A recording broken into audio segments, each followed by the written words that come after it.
Hey guys, I'm Jason Gillette. Today I'm sitting in this 2025 F-150 and I wanted to just make a quick video basically explaining auto start stop and how to turn it off or how to turn it on, whatever you'd like to do. So this vehicle is equipped with auto start stop. What it does is when you come to a set of lights and stop the vehicle or a stop sign and it doesn't feel like you need the engine on and you're going to be sitting there for a second, it's going to turn the engine off. Now, this feature, even when you have it turned on, sometimes does not work because if the vehicle feels like it needs the engine to run to provide power to your heated seats, your climate control, or something like that, then it may keep the engine running. But if it doesn't feel strenuous demands, it'll turn it off. That's supposed to save you on fuel, save emissions.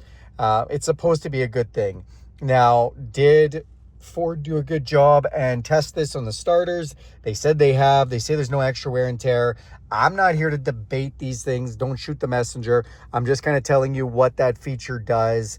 And you know, it's supposed to be beneficial. But if you found this video, you're probably looking for the way to turn it off, because some people find it annoying that when you stop the vehicle and you're at a set of lights, the vehicle shuts off, and then when you go, you touch the gas and it turns on, and you just don't like how that is. I don't know why, but it's just annoying to some people. So it's all good.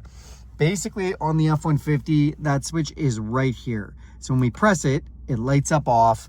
It then says auto start stop deactivated by switch. If you want to turn it on, we go ahead and press that button again and it turns it on. Now here's the crux, guys. Here's the thing. When you shut the vehicle off and then restart it, it automatically turns that feature back on. I know this is annoying to some, that you need to, every time you get in the vehicle and you don't want that feature on, go and press this button to turn it off. But that's how it works, you guys. So thanks a lot for watching this video. Now you know what I know. Do me a huge favor, click subscribe. That helps this channel out a lot. If you like this video, give it a big thumbs up. And if you want to see more content like this, go ahead and hit that bell icon. You'll be notified every time I make a video. If you have any questions or comments about this video, throw it down in the comments section and I'll get back to those. Thanks and have a great day.